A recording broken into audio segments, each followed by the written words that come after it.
How do ABX tests work, and are they valid? This question comes from Patrick in Ludlow, Massachusetts. I hear groups of people suggest ABX testing is the only valid way to make a decision on sound quality, while others say ABX testing is invalid. I trust your opinion. What is it? Gee, Patrick, thanks, man. Oy vey's mir. You know, some of these questions are bound to stir up a hornet's nest, as my friend Seth Godin says, poking the box.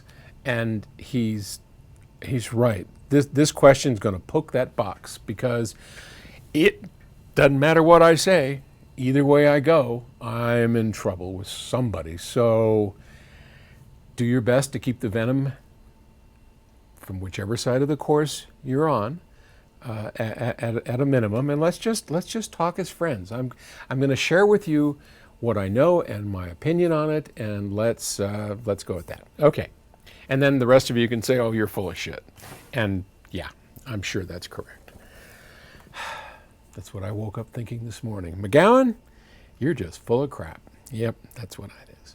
Okay, so this is cool. This is a little RCA on one end and XLR on the other. Kind of neat. Okay, ABX testing. Well, ABX testing in its simplest form is a thoroughly random way to test something. And there is the standard way, which is A/B testing, where you have sample A and you have sample B, and you know which one it is.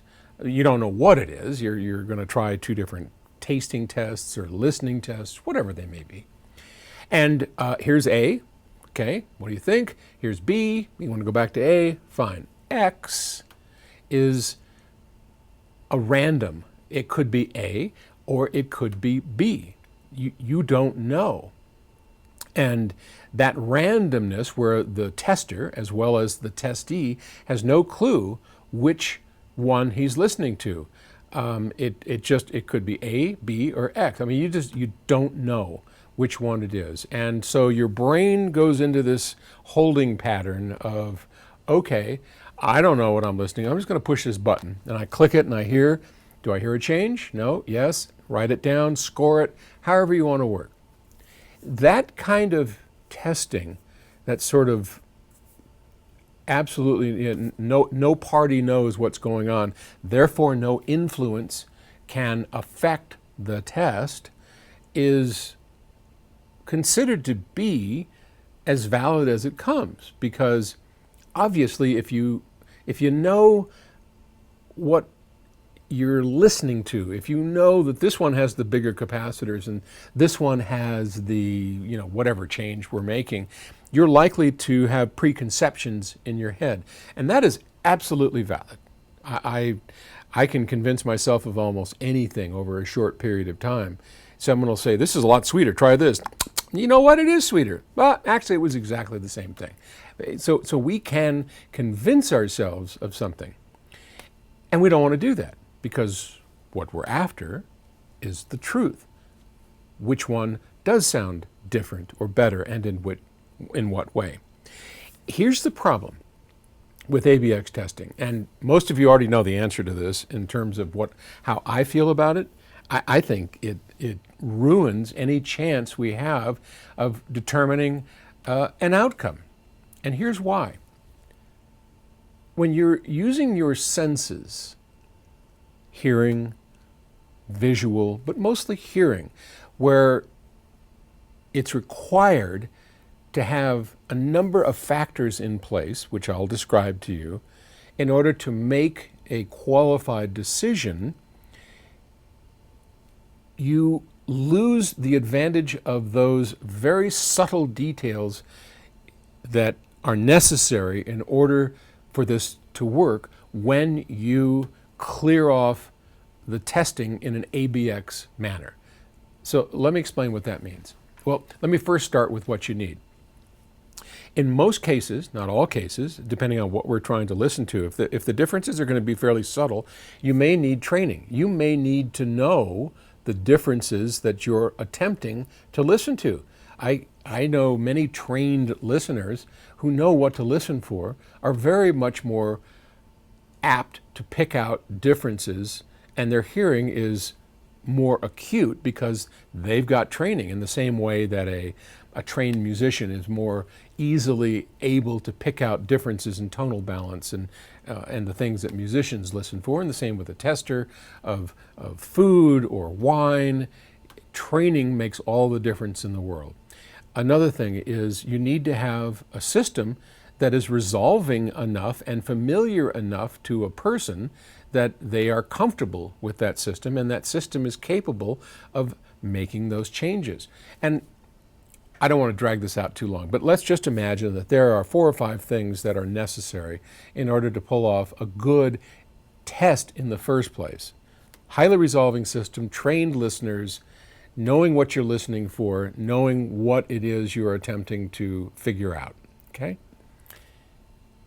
The moment that we put people's guards up, and which is what's happened, and it's happened to me a number of times when somebody, what am I listening to? I'm not going to tell you. It's one or the other. It might be both. I could play for you 3 times in a row, A, and tell you that it's different. My little watch. And for me, that is disarming enough to go like this. Now I'm on my guard. Now the relaxed state that I need to be in to allow subtle nuances and differences that we hear in sound come through and register with me doesn't work anymore. My guard goes up, my defenses go up, or if I'm being judged, or if people are standing around like this, all right, what do you hear? Doesn't work. Doesn't work. It turns off the sensory areas that are necessary to make those decisions. The best test I know, if you've paid attention to volume, making sure everything is the same, the best tests I know are what I call our standard A/B test.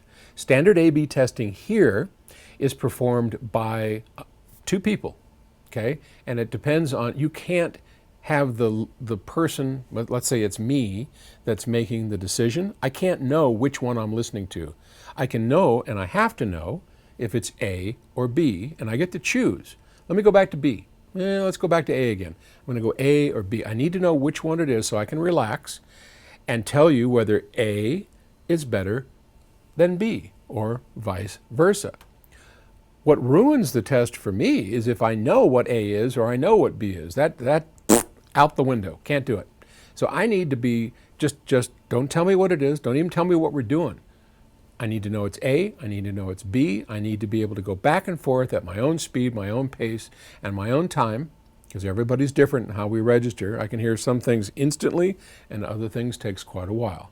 So got to be at my own pace, got to know if it's A or it's B, and I can't know what A or B is. In that way, it's valid for me, and that's what works here. All right, take a deep breath. It's okay.